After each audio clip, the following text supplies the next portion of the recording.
Amen. Merci au chantre. Ô Seigneur, vers qui irions-nous? Tu as les paroles de la vie éternelle. Et Seigneur, ne permets pas que nous nous éloignions de toi. Garde-nous toujours près de toi, près de ton cœur, dans le creux de ta main, Seigneur. Amen. Merci, Seigneur. Merci les chantres pour ce beau moment de louange. Merci.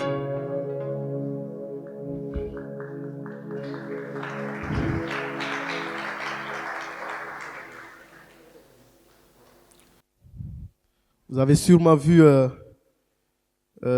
l'affiche pour le pôle social.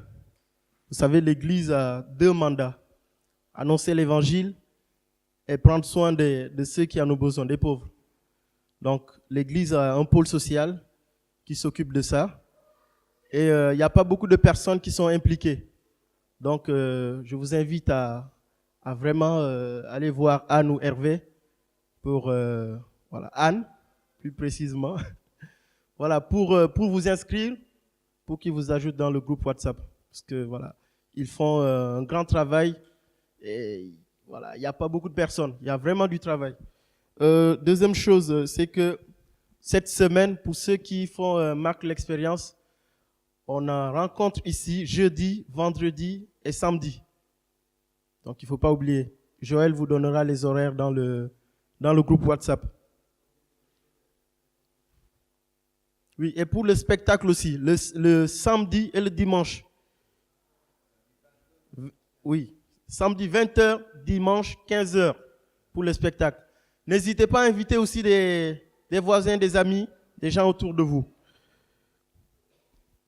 Les QR codes, tous les QR codes des groupes de vie, des groupes WhatsApp de l'église, que ce soit le groupe annonce, parce qu'il y a un groupe annonce, là où passent toutes les annonces de l'église, mais il n'y a pas beaucoup de personnes aussi. Il y a à peu près une vingtaine. Donc, il y a beaucoup de personnes qui ratent beaucoup de choses. Donc, n'hésitez pas à scanner les QR codes juste à l'entrée là, à scanner les QR codes. À partir de maintenant aussi, il y aura une semaine sur 2, jeûne et prière. Chaque mardi, le mardi où on se réunit à l'église, si je ne me trompe pas. Donc, c'est le mardi de jeûne et prière pour toute l'église. Donc, voilà. Intégrez ça dans vos plannings à partir d'aujourd'hui. Je vais inviter Marien qui va nous partager la parole ce matin. Merci Seigneur pour Marien que tu as préparé. Merci pour ton peuple, ton église. Merci Seigneur pour ta parole qui va être annoncée aujourd'hui. Nous croyons que c'est une parole qui va nous toucher, qui va nous transformer, qui va faire de nous une graine qui va pousser et qui va porter des fruits. Amen. Amen. Je vais vous demander peut-être ceux qui sont au fond de vous rapprocher. On peut se rapprocher, s'il vous plaît. Très bien. Vous voyez, c'est un peu vide encore derrière. Retournez-vous et regardez un peu les places derrière. Ok. Pourquoi est-ce que je vous ai demandé de regarder les chaises vides? En fait, chaque place vide, c'est une interpellation directe du Seigneur pour chacun de nous. Chaque place vide, c'est une interpellation directe du Seigneur pour nous. Vous savez, à Rouen, il y a beaucoup de personnes. Et il y a beaucoup de personnes qui ne connaissent pas le Seigneur, qui sont dans les rues, qui sont dans des quartiers et qui fréquentent aucune communauté. La question, ce n'est pas de fréquenter les communautés. Le plus important, c'est qu'ils n'ont pas Christ en eux. Et ces personnes-là, si Jésus revenait tout à l'heure, maintenant, c'est fini. Ils sont perdus pour toujours. Est-ce que c'est le désir de notre cœur ici ce matin? Il y a des gens de notre famille aussi qui ne connaissent pas le Seigneur. Amen. Il y a des personnes aussi fatiguées, découragées, rétrogrades, qui sont chez eux. Bible dit que comment les gens entendront s'il n'y a personne qui se lève pour annoncer la parole de Dieu. Donc c'est un encouragement pour nous et c'est un défi en plus. À chaque fois que je regarde un siège vide à côté de moi, ça doit m'interpeller personnellement. Amen. Alors aujourd'hui, il y a des frères, des sœurs qui sont absents, peut-être malades. On n'a pas toutes les informations, mais on va prier pour eux. On va penser à eux pour que le Seigneur les touche là où ils sont. Amen. Je bénis le Seigneur pour ce matin. J'étais au groupe d'intercession. J'ai entendu des prières levées vers le Seigneur, des prières qui parlaient de la restauration. Et puis ce matin, Ephraim a lu Psaume 24, qui nous dit « Qui peut monter à la montagne de l'Éternel? Qui peut aller à Sion ?» Ceux qui ont les mains innocentes et un cœur pur. Et puis on a chanté tout à l'heure que notre cœur soit comme un océan d'amour. Vous savez, l'océan, c'est quelque chose, quand tu vois, ça te donne envie de plonger, même si tu ne sais pas nager. C'est tellement beau, c'est tellement magnifique. Même si on ne plonge pas, parfois on a envie simplement de se poser au bord pour se rafraîchir. On vient de chanter que notre cœur soit comme un océan d'amour. La vraie question ce matin, est-ce que ton cœur, mon cœur, notre cœur à tous ce matin est réellement comme cet océan d'amour?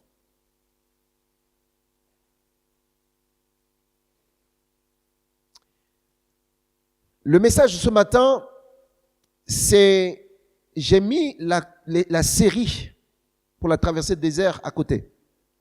Parce que Dieu m'a vraiment fortement parlé cette semaine. J'ai jamais été attristé, pas par rapport à moi, mais de ressentir la tristesse du Saint-Esprit, comme cette semaine.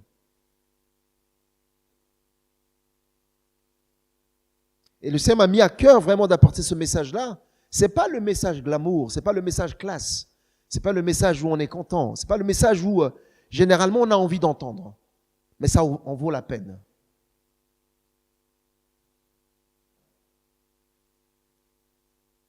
Ça en vaut la peine parce que la vie chrétienne, c'est pas une blague. La vie chrétienne, c'est pas une blague. Être un chrétien, c'est pas une blague. Pourquoi je dis ça? Parce que quelqu'un est mort pour nous. Quelqu'un est mort pour nous. Jésus est mort, crucifié, malmené, tabassé, injurié, fracassé pour nous. Dieu m'a parlé vraiment cette semaine. Je me suis rendu compte combien de fois moi-même, parfois, j'ai l'impression que c'est tellement léger.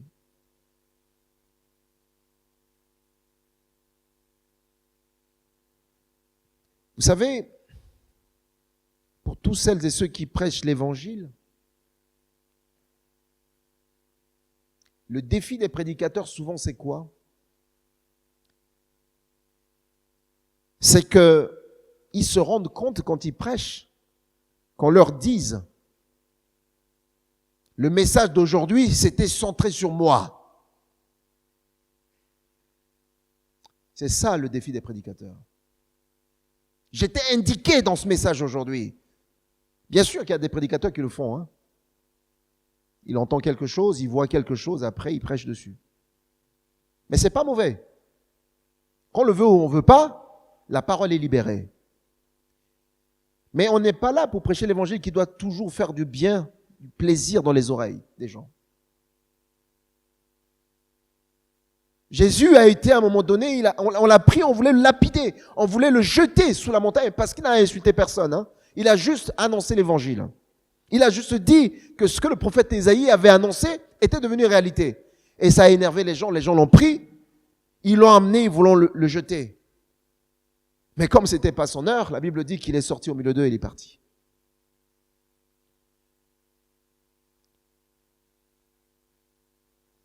Ce matin, je vais parler d'un sujet qui nous concerne tous. Et ça ne m'étonne pas qu'il n'y a pas beaucoup de personnes aujourd'hui, parce que c'est des sujets qui sont des sujets difficiles à entendre. Mais peu importe. Si on est deux ce matin, on va l'entendre. Et je veux que ce matin-là, ce message-là, ne soit pas simplement entendu comme un message de plus, mais que ça soit quelque chose qui va booster notre vie, qui va nous amener à nous poser réellement des vraies questions, de se dire, Seigneur, c'est quoi la situation aujourd'hui? Amen.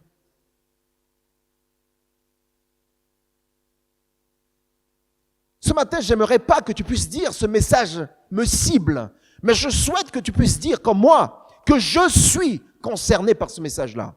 C'est la bonne manière de parler, que je suis concerné, parce que Dieu veut nous changer. Amen.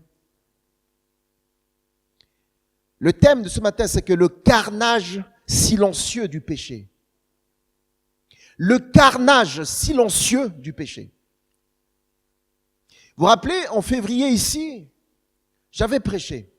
J'étais très ému, j'étais triste, mais en même temps j'avais la joie. J'avais prêché sur un thème où j'avais dit, revenons à la prière.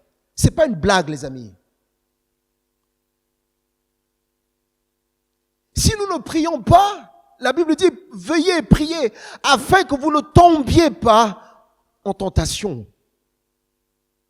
C'est pas une blague.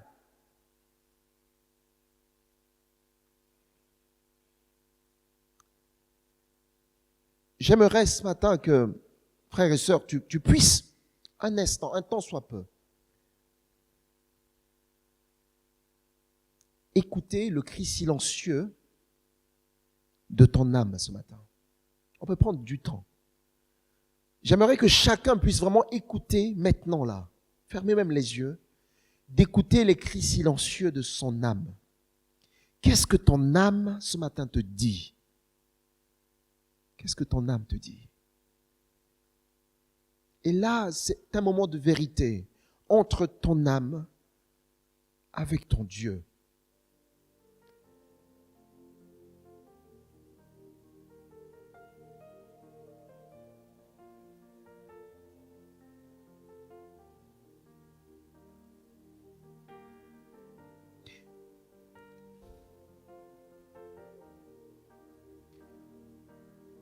Le péché ne joue pas. Le péché ne joue pas avec nous. Le péché n'est jamais venu avec une étiquette de dire danger. Si le péché venait avec l'étiquette danger, franchement, on fuirait tous. Quand vous vous déplacez dans des quartiers, il y a des quartiers où vous avez des postes électriques, des postes de transformation, de transformateurs. Souvent, c'est écrit à côté danger. Je n'ai jamais vu quelqu'un venir toucher. Même si les tôles qui sont dehors, ce n'est pas des tôles qui peuvent vraiment t'électrocuter, mais je n'ai jamais vu personne, même fou, toucher. Même les malades mentaux, ils ne touchent pas.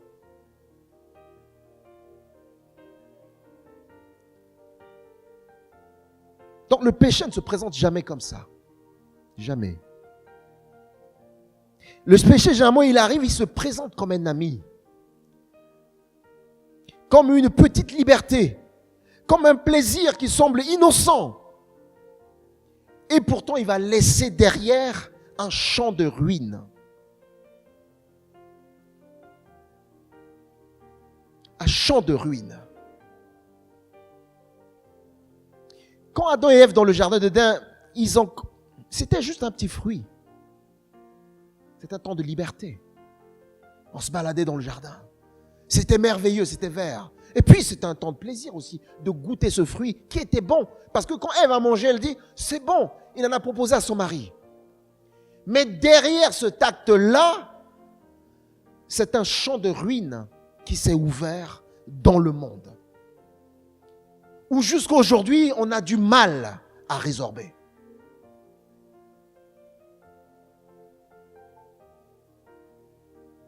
Regardez autour de vous. Regardez autour de vous. Des familles entières déchirées par la colère, par l'adultère, par les addictions. Regardez autour de vous. Beaucoup de familles en France sont séparées, divisées. Pas qu'en France. Aux États-Unis, en Afrique, partout. En Asie. Séparées, divisées à cause des addictions, à cause de la colère, à cause de l'adultère, à cause d'autres péchés. C'est une vérité. On n'a pas besoin de faire le tour. Regardez même dans votre quartier. Vous allez vous rendre compte de ce que je suis en train de vous raconter. Regardez autour de vous des jeunes gens dont le regard est déjà vide à 17 ans. À 17 ans, le regard déjà vide. Parce que prisonniers des expériences extrêmes, démoniaques, de l'alcool fort et de toutes les sortes de fumettes.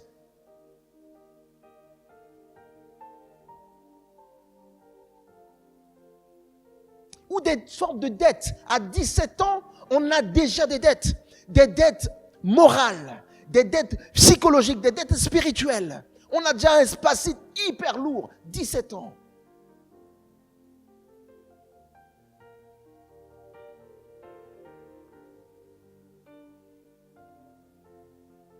On vit dans un monde aujourd'hui où le péché est normalisé. Le péché est devenu la norme. Si tu n'es pas dans la dynamique, on t'appelle un ringard. Il faut absolument faire comme les autres. Parce que les jeunes de ta génération fument, tu dois fumer. Parce que chacun a une copine, tu dois en avoir. Parce qu'on a un copain, on doit en avoir. Où tout le monde couche avec tout le monde.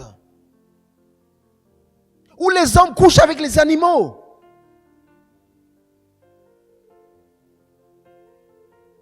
C'est grave.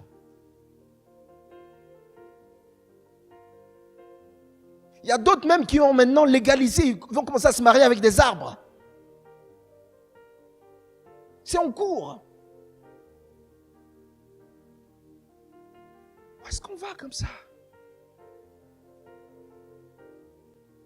Et l'Église n'est pas absente de tout ça. L'Église n'est pas souvent protégée de ça. Et on ne peut pas faire semblant qu'on est des meilleurs.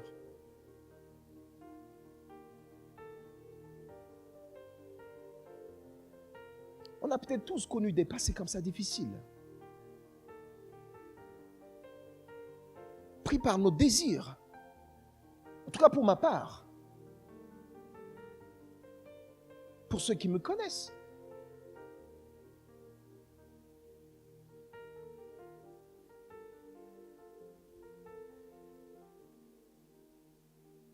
Regardez autour de vous des cœurs aujourd'hui qui sont remplis de honte et de culpabilité. Les gens sont chargés de honte, chargés de culpabilité. Les gens n'osent même plus te regarder dans les yeux. Tu parles à quelqu'un, il ne te regarde pas. Parce qu'il a l'impression que tu le juges. La honte et la culpabilité.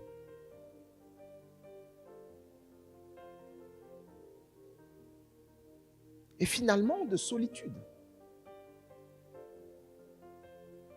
Tout ça, c'est des éléments, les outils que le diable utilise, mais prépare minutieusement pour détruire la honte, la culpabilité, la solitude.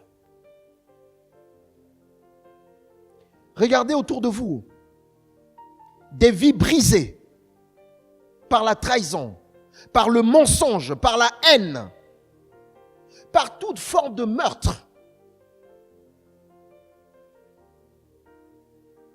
par l'orgueil, par la cupidité, l'amour de l'argent et le matérialisme à outrance.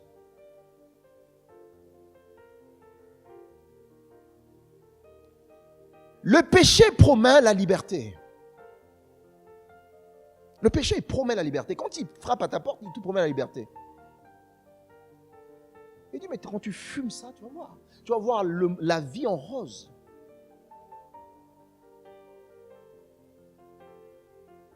Mais la vérité, c'est qu'il livre à l'esclavage.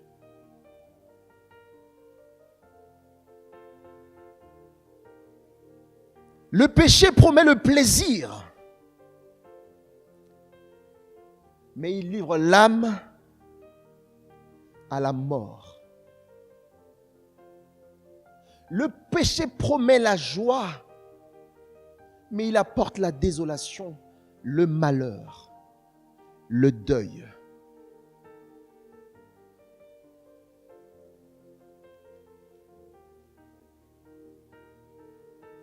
J'avais déjà prêché ici, j'avais parlé du péché, le péché et des péchés. J'avais dit très rapidement que le péché, c'est l'acte de rébellion que Adam et Ève ont posé dans le jardin d'Éden. C'est-à-dire que lorsqu'ils ont fait le choix de se soumettre à un autre maître, à ce moment-là, le péché est rentré dans le monde.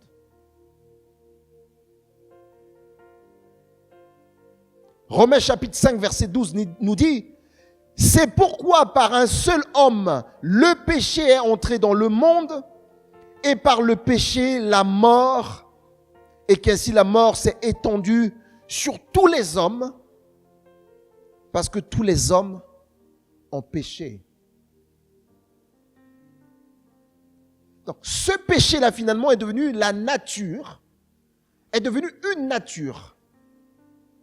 C'est pour ça qu'on parle souvent de la nature adamique. C'est pour ça qu'on parle souvent de vieil homme, homme avec grand H. Pas vieux en termes d'âge, hein. Vieil homme, c'est-à-dire que c'est la nature corrompue du péché. Et donc même si vous venez de naître, alors que vous-même, vous n'avez pas péché, vous n'avez pas commis un acte personnellement de désobéissance vis-à-vis de Dieu, alors vous héritez cette nature-là. Ça, c'est le péché. Et c'est ce que Romains chapitre 3, 23 dit. 6, 23, qui dit, car le salaire du péché, c'est la mort, mais le don gratuit de Dieu, c'est la vie éternelle en Jésus-Christ notre Seigneur. Romains chapitre 6, 23. Après les péchés, mais ce sont les conséquences du péché. C'est comme l'arbre qui porte des fruits. Et donc les péchés, ce sont nos actes de désobéissance, nos actes de rébellion quotidiens vis-à-vis de Dieu. Lorsqu'on choisit de se rébeller contre les lois, contre les observances de Dieu, alors nous commettons le péché. Et je vous ai dit la dernière fois, le péché, ça veut dire rater la cible. Notre cible à nous, ce sont les standards du royaume de Dieu. Notre cible à nous, ce sont les standards des observances de Dieu. Donc à chaque fois que nous tapons à côté, alors nous péchons.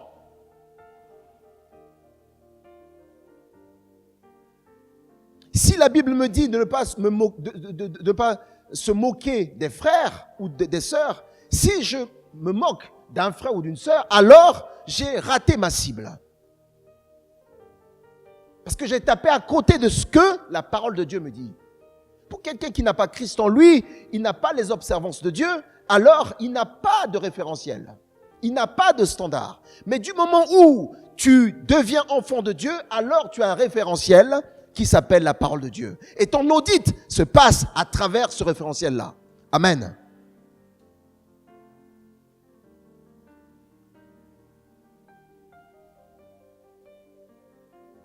Les péchés, Galates chapitre 5, verset 19-21 nous fait une liste. Et ce n'est pas une liste qui est exhaustive. Hein?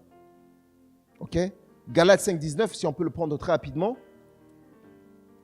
Parce que souvent, il y a des gens, quand ils finissent de lire ça, ils disent « Ah, Seigneur, c'est bien. J'ai lu, je n'ai pas vu mes péchés là-dedans, donc je suis vraiment, je suis top, quoi. Je suis top. » Non, cette liste-là, c'est une liste qui n'est pas exhaustive. Il dit ici clairement, Galates 5, 19, « Or, les œuvres de la chair, ok, sont manifestes. quand on dit manifestes, c'est-à-dire sont connues, sont évidentes, évidentes. Ce sont l'impudicité, l'impureté, la dissolution, l'idolâtrie, la magie, les inimitiés, les querelles, les jalousies, les animosités, les disputes, les divisions, les sectes, l'envie, l'ivrognerie, les excès de table et les choses semblables. Je vous dis d'avance, comme je l'ai déjà dit, que ceux qui commettent de telles choses n'hériteront point quoi? Le royaume de Dieu. Paul est cash. Paul ne tourne pas autour du pot. Il dit, ceux qui le commettent, c'est-à-dire ceux qui pratiquent ça, il faut même qu'ils espèrent qu'ils hériteront le royaume de Dieu. C'est même pas la peine. C'est-à-dire qu'on passe notre temps sur la terre, là, on est heureux, on a chanté ce matin, on se met à genoux, on saute, on danse. Mais si on est dans ces histoires-là, il ne faut pas tourner autour du pot. Paul dit, ceux qui le font, qui pratiquent ça, qui n'espèrent pas hériter le royaume de Dieu. Ça veut dire quoi? C'est-à-dire, si je me retrouve là dans ces histoires-là et bien d'autres, je dois freiner tout de suite. Parce que le royaume de Dieu, ce n'est pas une blague. Passer à côté du royaume de Dieu, en fait, c'est passer à côté de l'éternité pour toute sa vie, pour l'éternité. Je ne sais pas si vous avez idée. Tous ceux qui ont fait les mathématiques, on trace souvent les courbes, on dit plus infini, moins l'infini. Ça, c'est un truc qui est toujours bizarre. On pose la question, prof, c'est quoi l'infini? Souvent, il trace jusqu'à s'il arrive au tableau, il n'y a plus de place. Il dit, ça continue comme ça. L'éternité, avec Dieu, c'est le plus infini. Mais si on reste dans les pratiques de ces choses-là, on va vivre le moins l'infini. Et là, du coup, on sera du côté. On sera bientôt peut-être sur l'axe des abscisses, mais de l'autre côté. Et le diable, on sera très heureux. Est-ce que c'est ce que nous voulons? De mourir avec le diable? C'est ce que nous voulons?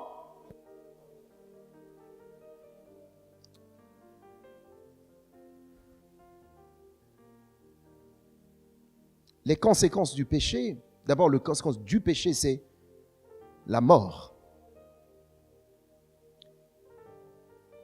Et Ésaïe chapitre 59, verset 2 va nous parler des conséquences des péchés que nous commettons. Ésaïe dit ici, 59, verset 2, il dit, votre iniquité.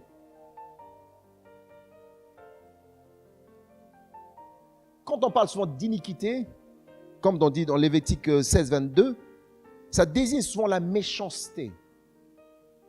La méchanceté. Ça désigne aussi toutes les transgressions de la loi divine. Aujourd'hui, il y a des gens qui s'évertuent dans la méchanceté. On est tellement fiers d'être méchants. La méchanceté, ce n'est pas simplement le fait de ne pas vouloir donner à quelqu'un la nourriture. Hein. La méchanceté peut amener quelqu'un à tuer son frère, à tuer sa sœur. Physiquement, mais spirituellement. Parce que la Bible dit, si tu es en colère contre ton frère et que tu ne règles pas et que le soleil se couche là-dessus, lui, tu as déjà commis un meurtre. Et ça, ce n'est pas l'apôtre qui dit, c'est Jésus lui-même qui dit.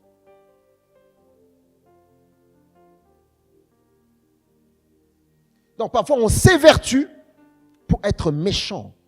Et là, Isaïe dit au peuple d'Israël ici, de la part de l'Éternel, votre iniquité, c'est-à-dire votre méchanceté, votre transgression de la loi divine, a mis une séparation entre vous et votre Dieu. On va s'arrêter là pour un instant. Votre iniquité a mis une séparation entre vous et votre Dieu.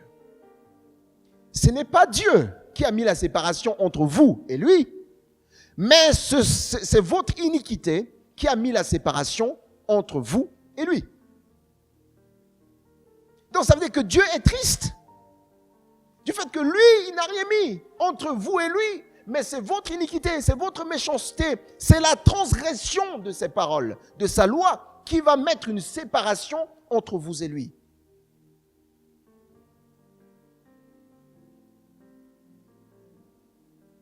Donc ça veut dire quoi? Ça veut dire que nous avons du boulot à faire. De l'enlever. Maintenant, s'il nous manque la force de l'enlever, on l'a posé nous-mêmes. Mais s'il nous manque la force, le Saint-Esprit peut nous aider à enlever cela. Est-ce que vous êtes d'accord avec ça? Mais le Saint-Esprit ne viendra pas l'enlever si toi, tu n'as pas décidé de l'enlever. Dimanche dernier, on a entendu le message avec Narcy. Le thème était la perfection par le Saint-Esprit. Extraordinaire.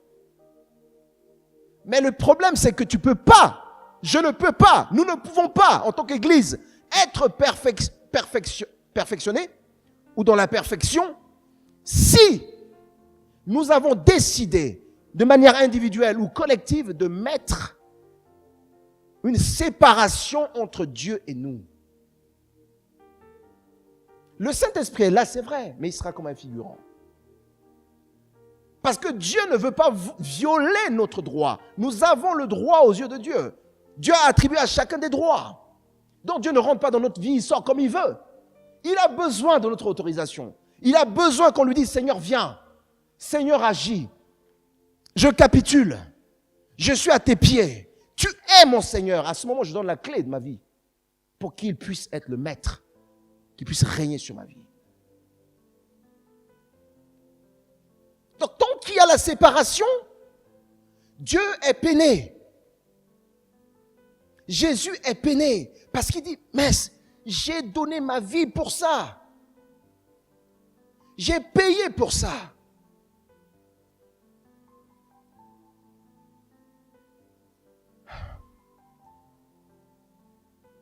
Je continue. Ésaïe 59, verset 2. Il dit, et vos péchés ont détourné sa face de vous. Vos péchés, c'est pas le péché, vos péchés, vos actes de désobéissance de tous les jours ont détourné sa face de vous. Vous allez dire, ouais, mais c'est pas possible. Pourquoi est-ce que nos péchés? Oui, parce que la nature de Dieu, c'est la sainteté. Dieu s'appelle sainteté. Son propre fils, Jésus, qui s'est fait pécher pour nous à la croix, la Bible dit vers la 9e heure, quand il voyait que Jésus s'est fait pécher, il a détourné les regards sur son propre fils. Et Jésus était en train de crier, Eli, Eli, lama sabachthani, en araméen. Eli, Eli, lama sabachthani. Mon Dieu, pourquoi m'as-tu abandonné? Pourtant, Dieu était au courant de ce deal. Dieu savait que les choses allaient se passer comme ça. Jésus savait que les choses allaient se passer comme ça parce qu'il est Dieu. Il sait tout, il est omniscient. Mais quand Jésus s'est fait pécher, Dieu s'est détourné le regard. Et Jésus a crié, Eli, Eli, lama sabachthani. Ce matin, tu peux crier aussi comme ça.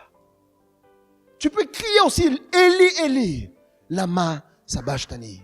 Mon Dieu, pourquoi m'as-tu abandonné? Parce que Dieu ne supporte pas le péché. Dieu ne supporte pas le péché. Sa nature, c'est une nature sainte. Nous voulons être une église triomphante. Nous voulons être une église victorieuse. Dieu le veut. C'est le cœur de Dieu. C'est pour ça que lui, il bâtit l'église. Pour ça. Mais nous avons notre part à faire. Est-ce que nous n'avons pas mis une barre d'iniquité entre lui et nous? Est-ce que nos péchés n'ont pas détourné sa face de nous? Et la dernière phrase, il dit, afin qu'il ne vous écoute pas, afin qu'il ne vous écoute même plus. Le texte de Ésaïe dit plus. Regard détourné, afin qu'il ne nous écoute plus. C'est curieux parce que le Seigneur entend tout. Dieu entend tout. Mais il fait le choix, à cause du péché, de devenir sourd.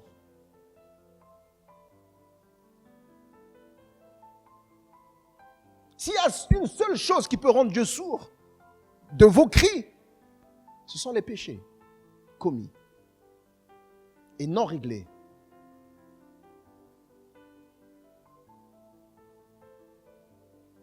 Tu peux crier ce matin. mon père, pourquoi m'as-tu abandonné? Il te dira. Il te dira que ce n'est pas lui qui t'a abandonné, mais c'est toi qui as fait le choix de te détourner de lui. Et donc, par définition, s'il te détourne de quelqu'un, il se détourne de toi aussi. L'apôtre Jacques dit dans Jacques chapitre 1, verset 15, il dit ensuite, Jacques, il pointe quelque chose, il dit, pour lui, la racine même du péché, tout vient là. Ensuite, c'est la convoitise. J'aime bien le son ensuite. Ensuite, parce qu'il y a une phrase avant. Ensuite, la convoitise. Lorsqu'elle a enfanté le péché. En fait, la convoitise ne peut ne pas enfanter le péché. C'est-à-dire, on peut freiner avant l'enfantement. On peut arrêter le processus. On peut arrêter le processus. Il dit, lorsqu'elle a conçu, ensuite la convoitise, lorsqu'elle a conçu, virgule, enfante le péché. Et le péché étant consommé, elle produit la mort. Quand on parle de la mort, vous dites, non, je suis vivant ce matin, j'ai tellement péché 1 million de fois, je suis vivant. Non, mais la mort dont on parle, c'est la séparation. La mort, par définition, c'est une séparation. Quand tu perds quelqu'un de ta famille, vous êtes séparés. Vous pouvez être debout, mais vous êtes déjà séparés de Dieu.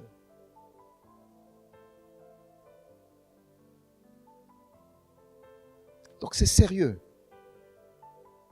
La convoitise, souvent quand on parle de convoitise, tout de suite, là où tout le monde voit, une femme qui convoite un gars qui convoite une femme. Et on est très heureux. Oh, mais ça, bien sûr, c'est pas bien. Mais la convoitise, c'est aussi sur autre chose. Quand je convoite les biens que le Seigneur a donnés gracieusement à l'autre, quand je convoite l'intelligence de l'autre, quand je convoite la manière dont l'autre est beau, il est bien habillé, etc., je lui en veux, comme si c'est lui-même qui s'est créé. Je veux me dire à l'autre, mais pourquoi tu es comme ça? Je te déteste parce que tu es beaucoup plus grand que moi. Mais ce n'est pas son problème. Et ce n'est pas lui qui s'est créé. La convoitise va loin. Va loin. La convoitise, même, c'est sur les dons des autres. L'arcien dit dimanche que le Saint-Esprit répond. Il va parler des dons, mais le Saint-Esprit, il donne. Moi, je vais convoiter Saturnin parce qu'il a ce don-là. Au point de devenir aigri contre lui, de le détester, de ne plus vouloir le sentir, parce que simplement il a un don que je n'ai pas. Mais ce n'est pas lui qui s'est attribué les dons. Il a certes peut-être demandé. Et peut-être tous les dons qu'il a demandé, ça n'a pas donné. Et ceux peut-être qu'il n'a pas demandé, ça a donné. Amen. Donc si j'en veux, je repars à la source. Que de lui en vouloir et de convoiter. Parce que ça produit la mort par la suite. Et nous, Église de Dieu, nous ne pouvons pas être comme ça. Le Saint-Esprit ne peut pas travailler avec nous dans ces conditions.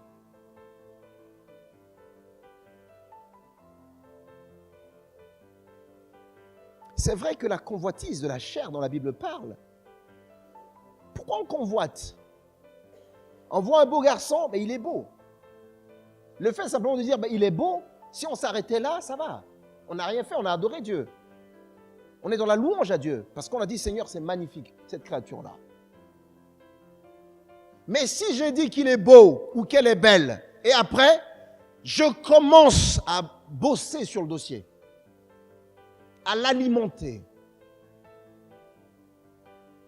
Jusque-là, il n'y a pas de problème. Je peux bosser sur le dossier parce que je sens que j'ai envie de me marier avec. Et je vais tenter ma chance. S'il faut se tenter sa chance dans la vie. Si tu ne frappes pas, on ne t'ouvre pas. Jusque-là, il n'y a pas de problème. La seule personne qui n'a pas frappé la porte d'une femme, c'est Adam. Le gars était chanceux. Hein? Il dort, il se lève, il y a une femme à côté. Bon. Gloire à Dieu. Mais ça ne se passe pas comme ça aujourd'hui. Si ça se passait comme ça, peut-être les problèmes seront moindres là. Tu te réveilles le matin, ça y est, Seigneur t'a envoyé. Ça y est, c'est bon. Un homme ou une femme. Bon. Non. Dieu a fait cette faveur à Adam. Mais aujourd'hui, il faut aller frapper à la porte. Parfois, tu frappes, on ne te dit pas oui tout de suite. Mais il faut rester patient. Et même si on t'a dit oui, là aussi encore, il faut être patient. Amen. Là où le bas blesse, c'est que lorsque je commence à travailler sur le projet et je laisse ma chair prendre le devant, au lieu de laisser le Saint-Esprit prendre le devant. Ce que je veux vous dire, écoutez bien, frères et sœurs, quand tu te lèves pour aller déposer ta candidature chez la sœur ou chez le frère, le Saint-Esprit ne reste pas à la maison, hein. Il est avec toi. Alors, souvent, on oublie que le Saint-Esprit est avec nous. Et on va baragouiner, on va baratiner, on va mentir. Le Saint-Esprit est là, il n'est pas à la maison. Hein. Parce que la Bible dit, n'attristez pas le Saint-Esprit de Dieu qui est en vous, celui par lequel vous avez été scellés. Scellé, ça veut dire que collé, serré, cimenté. Le jour de votre rédemption. Donc, tous les actes, les actions qu'on fait, le Saint-Esprit est là, il voit. Je pense, et c'est ce que le Seigneur vraiment m'a ouvert encore les yeux cette semaine. Je pense que si on se rendait compte de ça, franchement, le péché en fuirait. Le Saint-Esprit est là avec toi. Quand tu discutes, tu parles mal de quelqu'un, il t'écoute. Le Saint-Esprit avec toi, quand tu vas voler, il ne reste pas à la maison, il est là, il te regarde.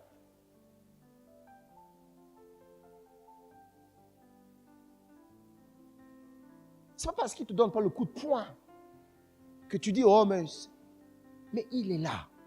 Mais il est triste. Parce qu'il te rappelle la parole de Dieu. Mais tu ne l'entends pas. Parce que, happé par le désir de ta chair, tu deviens sourd. Et c'est après que tu regrettes. Enfin, si tu as vraiment l'Esprit de Dieu qui travaille en toi.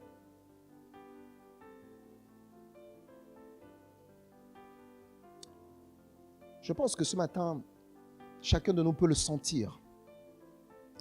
Cette lourdeur, cette paix volée, cette joie éteinte, cette liberté perdue.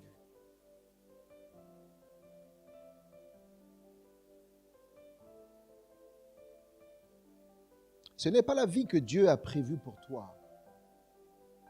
Non. Jésus a présenté les deux projets dans Jean 10, 10. Il dit, le diable est venu que pour voler, détruire, égorger, tuer. Donc, le diable n'est pas le copain de personne. Il n'est même pas le copain de ceux qui ne croient pas en Jésus. S'il n'est même pas copain de ceux qui n'ont pas Christ en eux, à quand même plus forte raison, toi,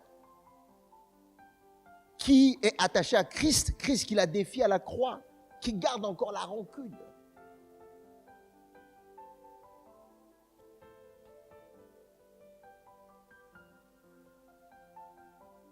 Il a déjà trop pris dans ta vie, frères et sœurs. Le diable a tellement pris dans ta vie. C'en est assez de le laisser danser tous les jours dans ta vie. C'en est assez. Je pense qu'on peut légitimement s'énerver pour dire c'en est assez. Vous savez,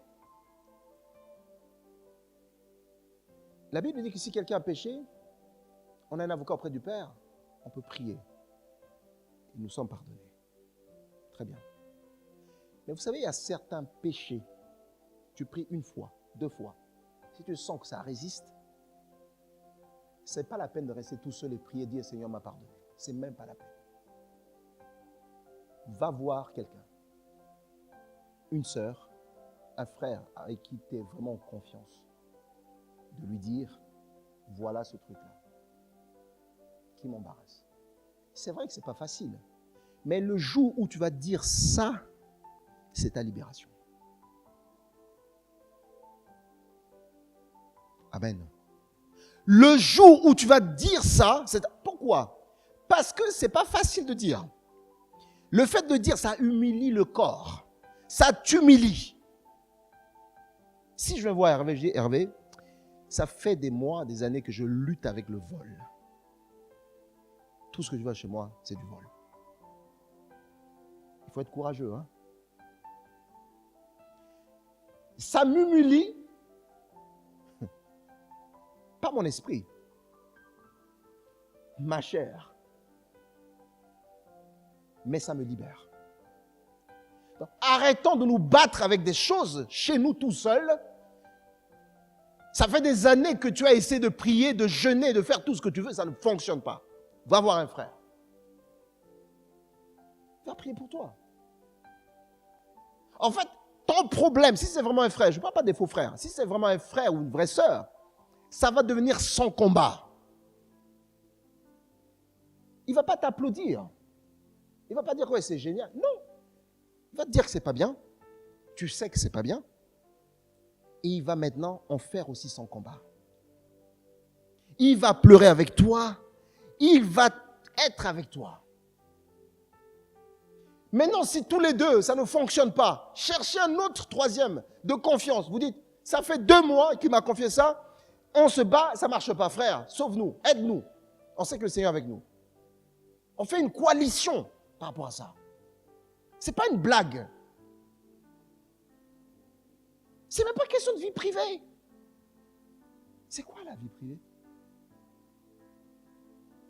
Nous sommes en Christ. Nous sommes des frères. Nous sommes des sœurs. Vous savez, il y a des personnes courageuses, hein, qui ne vont même pas voir un frère, une sœur. Il prend le micro et passe devant. Il dit, écoutez l'église, moi j'en peux plus. Je vis ça, priez pour moi. Là, il est humilié, mais vraiment au tapis. Parce que tout le monde est au courant. Et ceux qui me disent, et ceux qui ne me disent pas, et les vrais frères et les faux frères. Tout le monde est au courant. Et balance. Oui, il balance. Il y a des gens qui vont prier sincèrement pour lui. Il va être libéré de ça. Et il reviendra témoigner et dire, frère, vous savez, vous avez prié pour moi, ça y est. Ça ne me dit plus rien maintenant. Il y a toujours des faux frères ou des fausses sœurs qui me disent, mais dis donc, je ne savais pas que Franck était comme ça. Hein? Eh bien, quand même. Si tu dis ça, c'est ton problème. C'est ton problème. On n'en a rien à faire. Le plus important, c'est que le frère, la sœur soient libérés. Parce que Christ est mort pour que nous soyons libérés.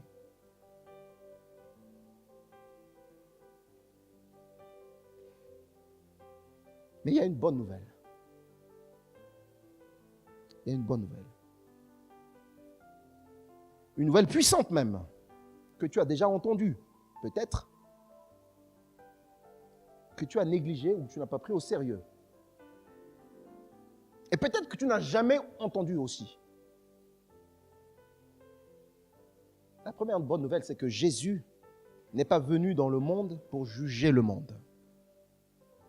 Jésus n'est pas venu pour te juger. Il est venu condamner l'acte qui te tient captif.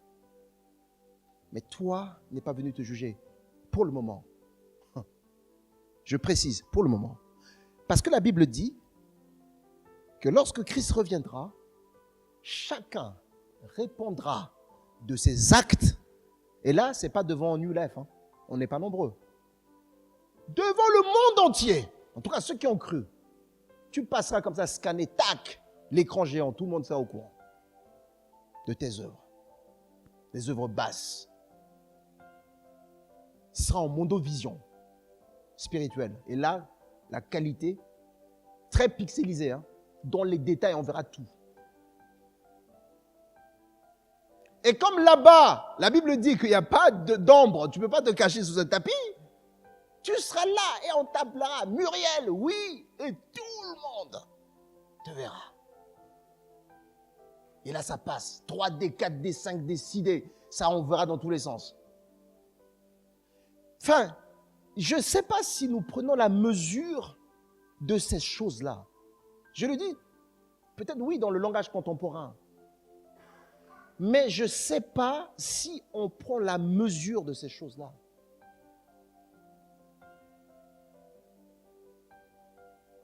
La question de prier pour les malades, de guérir comme on a entendu, ce n'est pas un problème pour Dieu. Ce n'est pas un problème. Dieu a dit Dieu ne ment pas. Il dit, voici les miracles qui accompagneront ceux qui ont cru en mon nom. Ils feront cela. Ce n'est pas un problème. La première fois où j'ai prié pour quelqu'un qui est guéri, je n'avais aucune qualification. Hein. Même aujourd'hui, je ne sais même pas si je suis encore qualifié en quoi que ce soit. Mais parce que j'ai dit, Seigneur, bon, écoute, cette semaine-là, garde-moi. Je fouille dans ma... Qu'est-ce qu'il y a, Seigneur? Est-ce qu'il y a quelque chose qui peut se constituer comme le grain de sable, etc. Seigneur, c'est où? Montre-moi. Et ça s'appelle quoi? La consécration. Dieu le fait. Dieu n'a pas besoin d'efforts de crier, sortez. Non. Non. Les gens comme l'apôtre Paul, où c'est juste son ombre qui fait quelque chose. Tu marches et les gens sont... Il n'a pas parlé. La puissance ne peut pas... Les deux puissances ne peuvent pas cohabiter. La puissance de Dieu ne peut pas cohabiter avec la puissance de ce monde-là. Ce n'est pas possible. Parce que Jésus a dit, il n'y a pas de relation entre nous, entre la lumière et les ténèbres. Tu veux individuellement voir des exploits dans ce domaine-là? Eh bien, remets-toi en règle devant Dieu. Ce n'est pas pour rien que Jésus dit, celui qui veut me suivre, qu'il porte sa croix tous les jours et qu'il me suive. Tous les jours que Dieu fait, tu crucifies ta chair. Tous les jours.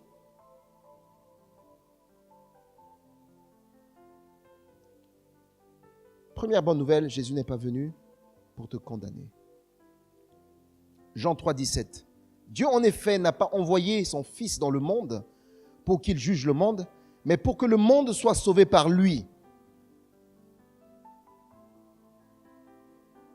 1 Corinthiens 15, 21 dit pareil aussi. Hein, la mort est venue dans le monde par un seul homme et la résurrection des morts est aussi venue par un autre homme. La mort, c'est par Adam, la résurrection par Christ. Donc même si tu te sens morte spirituellement ce matin, et si tu crois que Christ est celui qui peut te ressusciter, alors tu seras ressuscité. Mais d'abord, il faut reconnaître que tu es mort. Mais si tu es là, tu dis non, je ne suis pas mort. Comment on peut ressusciter quelqu'un qui pense qu'il n'est pas mort?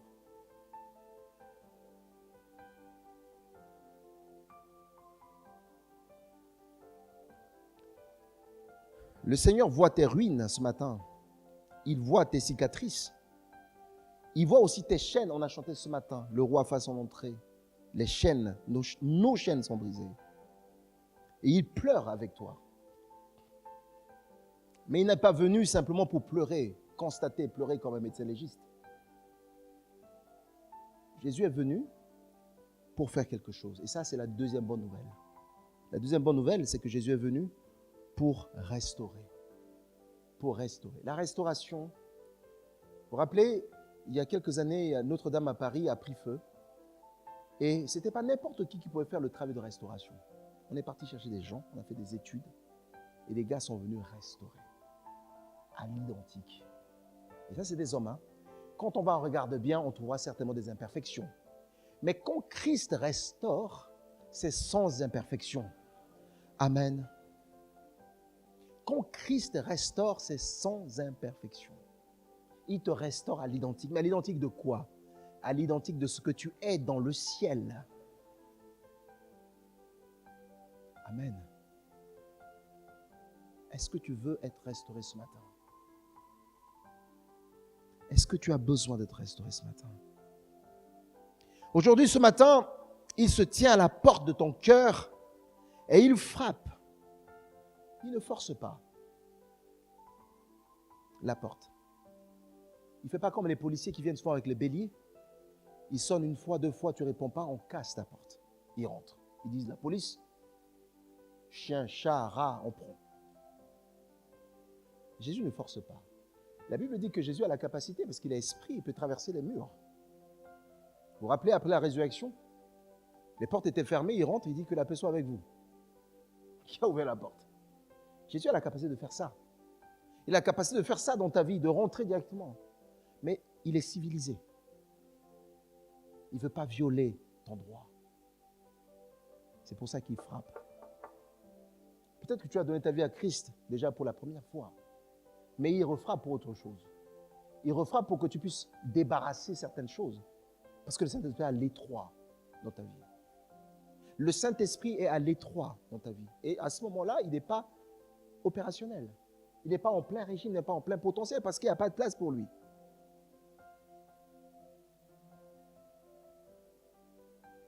Vous savez, il y a un style de vie, vous savez, on appelle les ermites, pour ceux qui connaissent. Les ermites, ou l'ermite, je ne sais pas comment on les appelle, hein. C'est des gens, mais pour moi, pardon pour le terme, mais je pense que c'est une maladie, je pense, hein. Ça c'est de mon point de vue. Les gens qui ont envie de vivre sous les décombres. En fait, c'est des gens qui ramassent des trucs, des ferrailles, des trucs chez eux. Et ils vivent vraiment comme des rats dans leur maison. Encombrés. Plein de trucs, ils sont dedans. J'avais suivi une émission à la télé sur un gars qui vivait dans le Nord, ermite. On ne pouvait même pas rentrer chez lui. Même lui-même pour sortir, il faut vraiment faire des gymnastiques pour sortir. Parce qu'il a tellement ramassé les choses, encombré les choses. Pneus, il dépose, tout, il dépose. Et à un moment donné, il n'y a plus de place.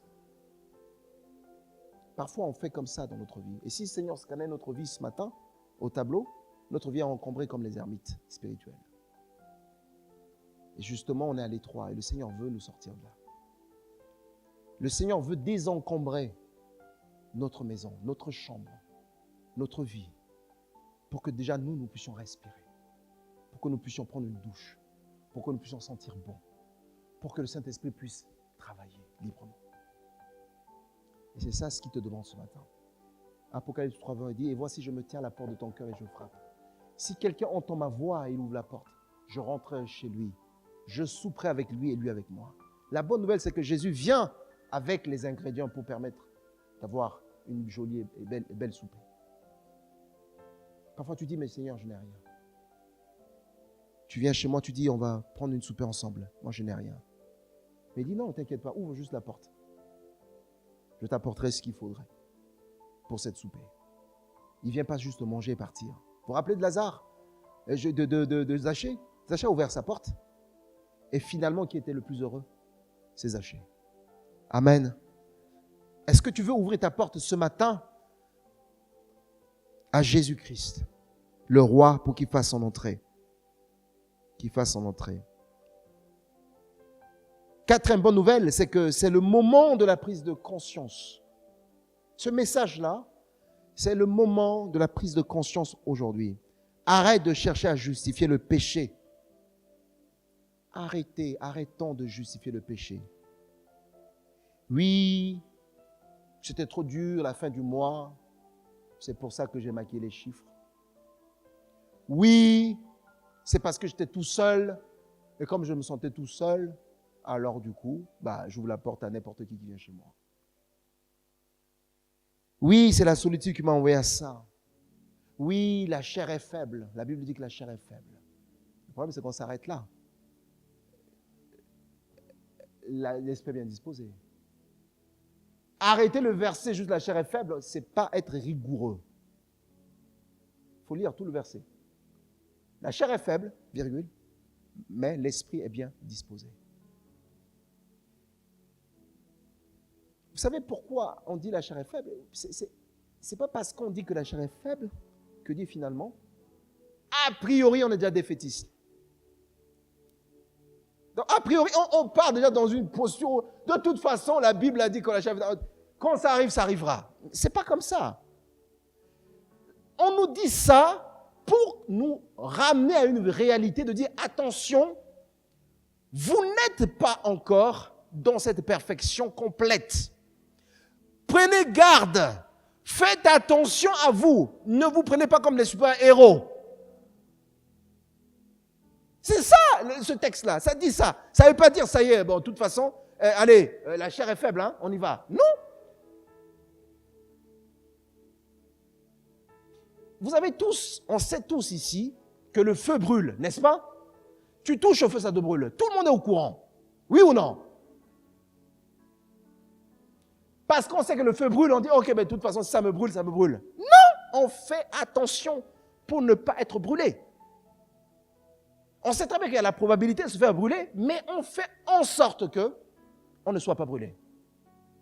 Si je fais le bilan du mois là, de la cuisine, ceux qui ont cuisiné, combien de fois vous êtes brûlés, vous allez vous rendre compte qu'il n'y a pas beaucoup de personnes. Pourquoi? On sait que le feu brûle, mais on y prend garde, on fait attention. L'avion, on sait que l'avion peut cracher, n'est-ce pas? Hervé, ça va? On sait que l'avion peut cracher, oui ou non? Mais qui, en montant dans l'avion, il salue tout le monde, dit, ah, écoute, je vais mourir là, ça y est, on va cracher, etc. Qui l'a déjà fait? Personne. Pourquoi on le fait? Pourquoi les pilotes, même qui savent que c'est possible, ils ne le font pas? Pourquoi? On y veille. C'est la même chose. La chair est faible ne veut pas dire je suis dans une prédisposition a priori d'être faible comme une serpillière. La Bible dit il faut fuir le péché, c'est-à-dire que quand tu sens que tu fuis. Et il n'y a pas de honte à ça.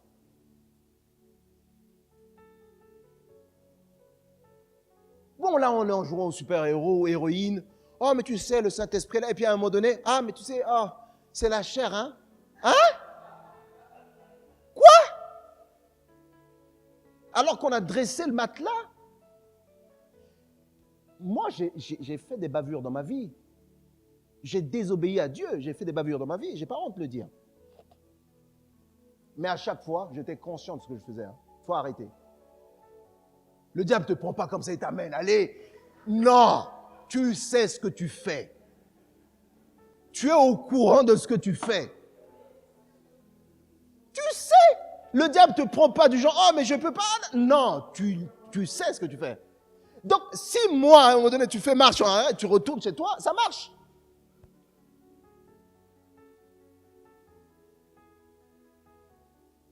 Tu vas aller voler là, dans un magasin. Tu sais très bien que tu n'as rien à manger chez toi. Au lieu d'appeler un frère ou un machin, tu vas voler.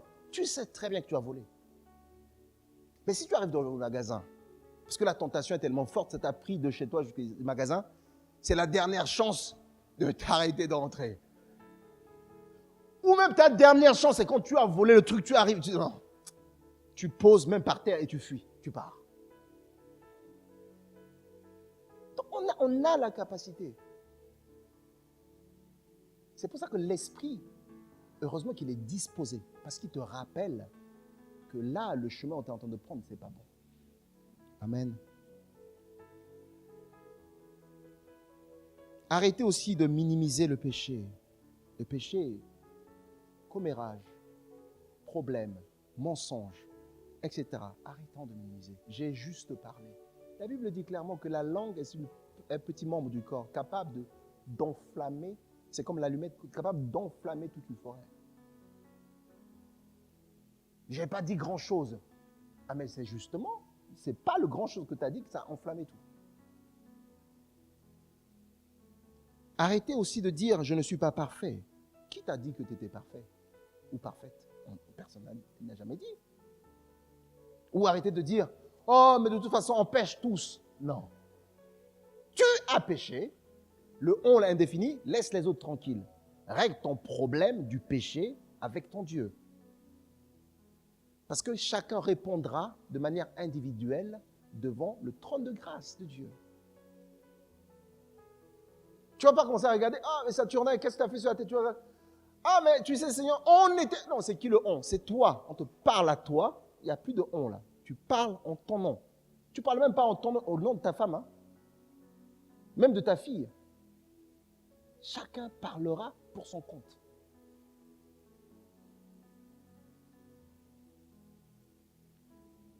Et arrêtez surtout d'écouter des gens qui vous disent c'est pas grave. Si, c'est grave.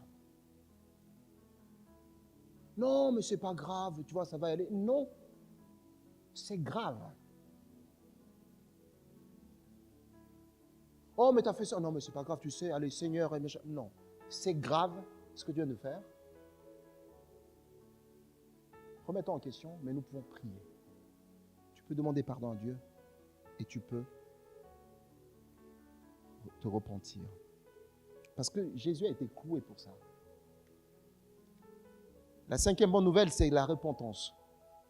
Je vais essayer d'aller vite pour finir. La repentance, du grec métanoïa, quand on parle souvent de repentance, la première définition que tout le monde donne, c'est se détourner du péché. Bon, a priori, oui. Mais la repentance veut dire quoi? La repentance veut dire changer d'avis qui va finalement entraîner un changement de comportement. Je dois changer d'avis. Je dois changer ma manière de faire pour que finalement, mon comportement par la suite puisse être changé par la suite.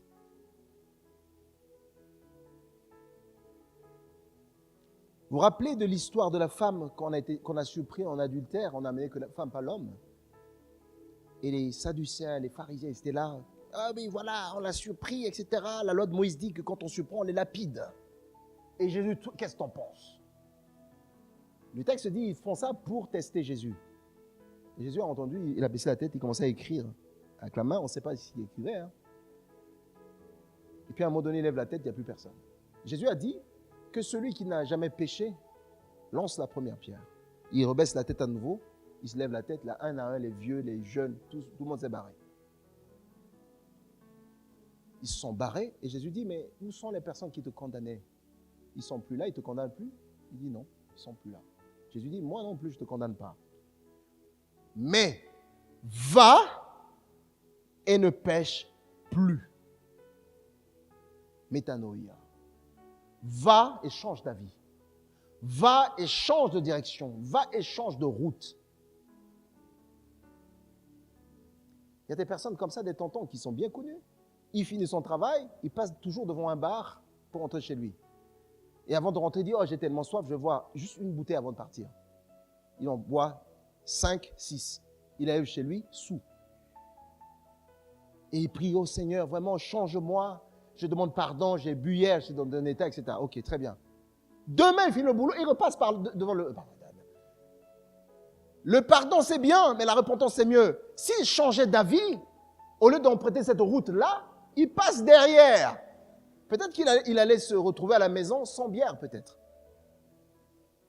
Mais quand tu demandes pardon et le matin tu reviens et tu passes toujours par là pour boire une bière et en finir avec 6-7, le Seigneur ne va pas fermer le bar. Hein? Mais c'est ça, c'est parfois ça. Mais tu as raison, Echa. On demande souvent, oh Seigneur, tu sais, la tentation est tellement forte. Au nom de Jésus, ferme cette barre. Ah non. Le bar va continuer à tourner. C'est une activité économique. Mais c'est toi qui dois changer d'avis. Métanoïa. Tu changes de direction. Et si tu prends une route où il n'y a pas de bar, où il n'y a pas de bière fraîche, c'est sûr et certain que tu seras chez toi, tu arriveras chez toi sobre. C'est ça la repentance. Tu rechutes sur un truc, tu te demandes pardon, mais tu ne prends pas la décision ferme de l'abandonner. L'abandonner, c'est quoi? C'est identifier toutes les choses qui t'envoient souvent sur ce truc-là. Si tu sais que ta faiblesse, tu ne peux pas te promener toute seule, on ne peut pas te laisser une seconde dans un magasin de porcelaine sans que tu en dérobes un truc, ne va pas te balader tout seul dans un magasin de porcelaine. Si tu sais que ton truc à toi, c'est l'excès de table, et quand tu es sur des bons plats comme ça, il faut qu'on vienne t'assommer pour que tu partes de là. Donc tu vois que voilà, le plat est garni, ne viens pas tout seul te mettre. Si tu sais que ta faiblesse, c'est que tu ne peux pas rester toute seule avec un garçon, etc., aller au cinéma, etc., n'y va pas. Il t'invite tout seul au cinéma, tu dis non, j'y vais pas. Si ton truc, c'est qu'avec une fille, tu as l'impression que manger peut-être au restaurant ou tête à tête, etc., allumer les bougies alors que ce n'est pas ta femme, tu sais que ça peut amener loin, fuis ça. Allumer le bougie en groupe. Amen, tout le monde en met la bougie, etc., ça marche. Mais je vous assure, ça nous protège. Ça nous protège. Si tu sais que tu ne peux pas rester chez quelqu'un, parler sans mentir au nom de quelqu'un, alors, à ce moment-là, évite d'aller tout seul. C'est ça la repentance. Ça va nous coûter, mais ça va nous faire du bien.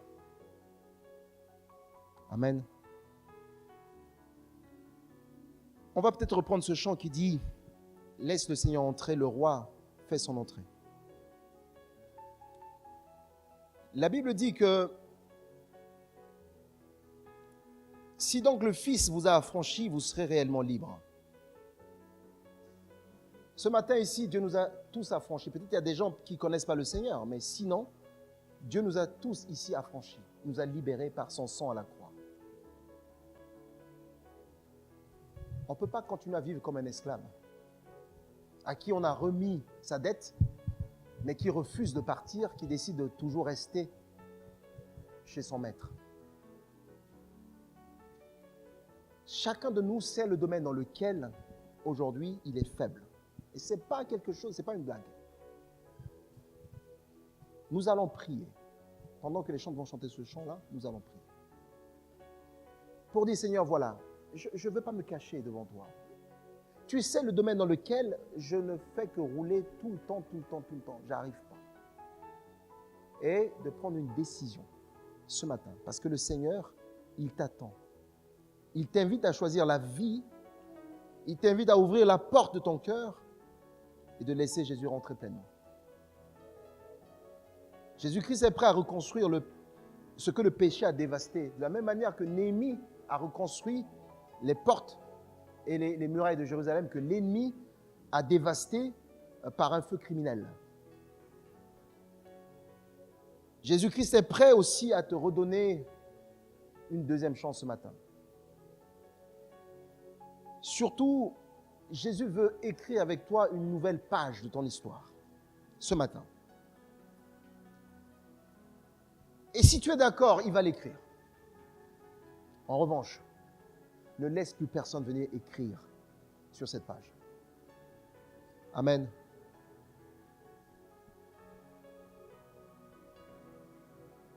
Le roi fait son entrée. Aïe, aïe, aïe. Aïe, aïe, aïe. Le roi fait son entrée. Le roi fait son entrée. Aïe, aïe, aïe. Aïe, aïe. Aïe, aïe, aïe. Le roi fait son entrée. Le roi fait son entrée. Aïe, aïe, aïe. Aïe, aïe, aïe. Aïe, aïe, aïe. Nos chaînes sont toutes brisées. Aïe, aïe, aïe, aïe, aïe.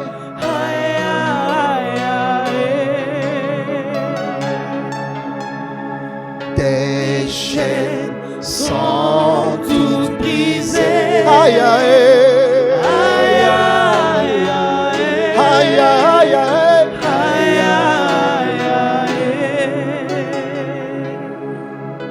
Jésus veut te sauver. Aïe, aïe, aïe, aïe, aïe, aïe, aïe.